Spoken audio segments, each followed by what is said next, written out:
The Lord be with you. A reading from the Holy Gospel according to St. Matthew. Glory to you, O Lord. When John heard in prison about the deeds of the Christ, he sent word by his disciples and said to him, "Are you he who is to come, or shall we look for another?" And Jesus answered them, "Go and tell John what you hear and see. The blind receive their sight, and the lame walk, lepers are cleansed, and the deaf hear. And the dead are raised up, and the poor have good news preached to them. And blessed is he who takes no offense at me." As they went away, Jesus began to speak to the crowds concerning John. "What did you go out into the wilderness to behold? A reed shaken by the wind? Why then did you go out? To see a man clothed in soft raiment? Behold, those who wear soft raiment are in kings' houses. Why then did you go out? To see a prophet? Yes, I tell you, and more than a prophet. This is he of whom it is written, 'Behold, I send my messenger before thy face, who shall prepare the way before thee.' Truly I say to you, among those born of women, there has never risen greater than John the Baptist, yet he who is least in the kingdom of heaven is greater than John."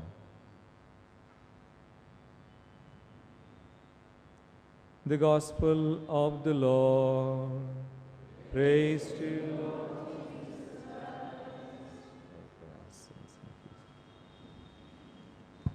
Dear brothers and sisters in the Lord, we are on the third Sunday of Advent.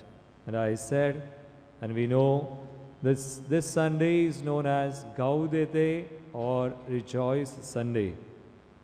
And I told you during the preaching today, the Advent has 4 themes. First Sunday, hope. Second, peace. Third is joy. And the fourth, last one is love. And that love celebration that we are going to have, Christmas. And it is said in Advent, or there are 3 comings of Jesus. You have heard only 2 maybe. The first coming, why we need to rejoice? We need to rejoice and celebrate Christmas, and with pomp and gaiety and external preparation, also internal preparation, and celebrate that the historic event, the first coming of Jesus, when God became man, Word dwelt among us, the incarnation event, the great event. So we need to celebrate. Our salvation now began. No, Jesus did that. So that event we need to celebrate. Therefore, we need to rejoice. That's one reason why we need to rejoice. Secondly, the second coming. Advent reminds us to prepare ourselves for second coming of Jesus. He will come. Definitely will come. When will he come? Don't know. But we are called to be ready. And we are called to, don't be sad. Rejoice that we are going to meet Jesus and see him face to face. One day we will. When? Each one will have our day. But we have to prepare. So Advent is inviting us to prepare to meet the Lord when he comes again. And that will be majestic coming. Glorious coming. Not like, simple human babe. He will come like a king to judge. So we have to prepare. That is second coming. Now, I'm going to talk to you about the third coming of Jesus. Does anyone know about third coming of Jesus? Don't know. So in Nasik now, you will learn about third coming of Jesus. And that will be between this first coming and second coming. And there is third coming of Jesus between first and second, and that will be daily coming of Jesus. Jesus comes to meet us daily in our day-to-day life, in our life situations, in our prayer, in our retreats, in our recollection. Today, I'm happy there were many of you from 2 o'clock. At least now there are so many of you for Mass. And I'm sure you will wait for adoration and you will meet the Lord. You will allow Him to bless. We should be willing. We should be ready to meet.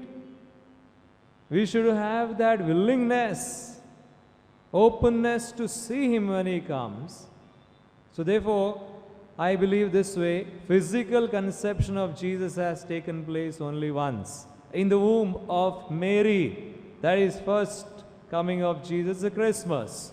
Now spiritual conception of Jesus must take place in the heart of every believer, every Christian, and at every time, every moment, and also especially at Eucharist. Therefore, we had a small talk on Eucharist today. Yes or no? Those who came benefited? Yes? Sure. I'm sure now you will have a lot of blessings as you participate, because you have learned. And you will bring many people to Jesus. And there will be spiritual conception taking place in the heart of other people also, and you will rejoice then. And you will be happy. Where else can you be happy? That we can be happy in Jesus and in giving Jesus to others. Nothing else will count, brothers and sisters, at the end. Whatever we do in this world, you will leave here and go. But if you have given Jesus, if you have allowed, if the spiritual conception of Jesus has taken place, then be sure reward is waiting for you. For you and for whom you have brought those people to Jesus. Therefore, what is Advent joy? Advent joy is not about, as I said, about hope and peace. It is not a happy feeling, happy emotion. Biblical joy or Advent joy is quite different from what we think of today. Joy in the world. You don't find joy in the world. You will find only pleasure in the world. World gives us pleasure. And if we are after the world, this pleasure will go once. You will be desperate. But if you want joy, today Lord is offering, because we find this joy, biblical joy, in our relationship with God. And this is a joy given by the Holy Spirit. It's the fruit of the Holy Spirit. You know how many fruits of the Holy Spirit are there? 12. And the first one in the list is love. And immediately after love comes what? Joy. And what is the spelling of joy? That at least you know. Come on. What is the spelling of joy? J-O-Y. And just reflect on that joy, the spelling of joy. J stands for Jesus. And when we have joy, when we have given first place to Jesus, the spiritual conception I am talking of, and we are meeting Him every day, at every moment, in everyone, every situation, whether good or bad. Situation doesn't matter. To rejoice, we don't have to be only, happy situations, happy moments. There are sad moments also. But even in sadness, you can have joy. You can find joy if we have Jesus. So J stands for Jesus. Then O stands for others. Then Y stands for you. See, our order has been, otherwise our order has been first me, then others, then Jesus. No, first Jesus, then others, and then a Christian or a disciple of Christ can have joy. So therefore, give Jesus to others and have this relationship. And this relationship will have joy. The Advent joy is all about that. So therefore, today's readings you see, all the readings, first reading, second, third, second reading, James is asking, be patient like a farmer. Wait for the Lord. Don't be impatient. Today we are very impatient. We want things immediately. If you go for prayer, immediate healing. And where there are healings, we go. But who talks about relationship with God? Who is doing this? Who is cultivating? Are we serious with God? Are we serious in our relationship with God? Are we rejoicing in the Lord? Do we find joy in Eucharist today? Eucharist is a celebration. If you are not happy at Eucharist, where else you will be happy? If you are not happy with the Lord, then where else? Come on, let's think of this. Let's have a new understanding, this new thinking. Repentance is all about that. New way of thinking, new way of relating to the Lord. And there it is written nicely. Prepare the way for the Lord. How do you prepare the way for the Lord? The only way to prepare the way for the Lord, pray well. Pray, tell God, come into my life today. I need joy. I need hope. I need peace, Lord. So we are praying. Just pray.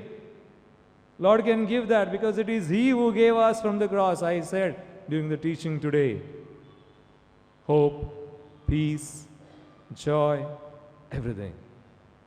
The Lord can give that. I also gospel reading, very interesting today, John the Baptist. Think of John the Baptist, two things which can inspire us today from John the Baptist. You see, last Sunday, he was preaching about repentance. This Sunday, we heard he is in prison. And he is sending two disciples to ask, are you the one? Messiah going to ask. Did he not know that Jesus is Messiah? He knew.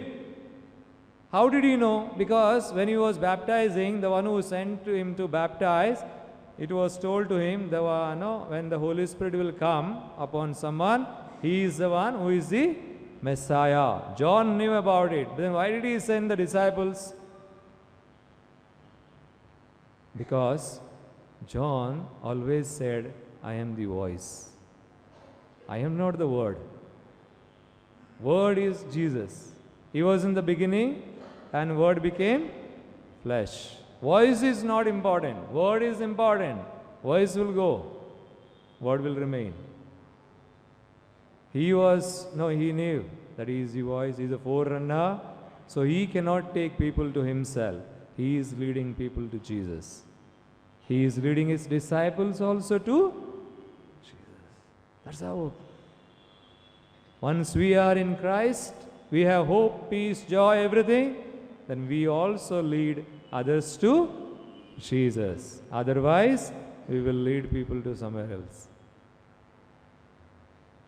So think of this. Therefore, Jesus is inviting us today. So that relationship, so that we can be good Christians, we can live our life. And then John is very important.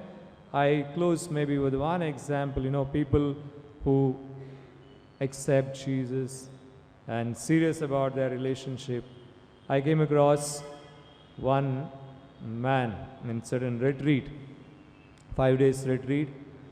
I was in Mangalore then, and this man came from Bombay, and among many people I saw this man sitting right back. Every time when the word of God is proclaimed, preaching is going on, he is smiling. Nobody else is smiling, but this fellow is going on smiling from day 1, 2, 3, 4, and at the end of the retreat he came to meet me. I asked him, when he came to meet me, what makes you smile? He told me, Father, I don't understand Konkani. I came for somehow I come here, so he knows Marathi, so little bit he could understand. So I thought maybe because of that he was smiling, but he told me, no, not because of that. I smile because, Father, in 2004, I went for a retreat, I accepted Jesus as my Lord. He was in different faith. He accepted Jesus. And because he accepted Jesus, he was put out of the house. His parents disowned him. He lived in a railway station for 10 years.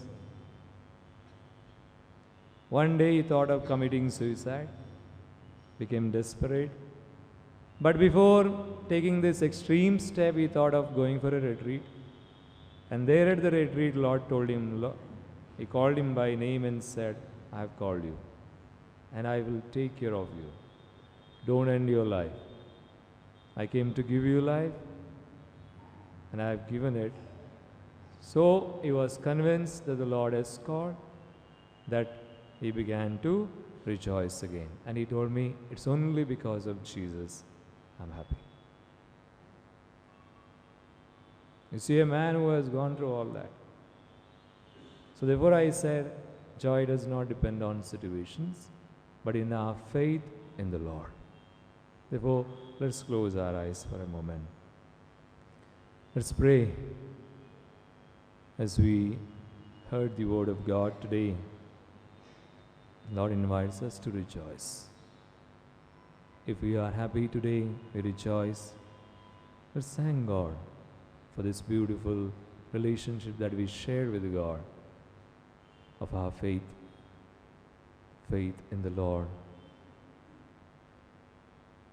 If we have gone away from the Lord, then let us surrender ourselves and ask for His grace, for that faith and that relationship to be restored and to be renewed. And in this Advent season, may Lord grant us that grace that we may also rejoice in the Lord.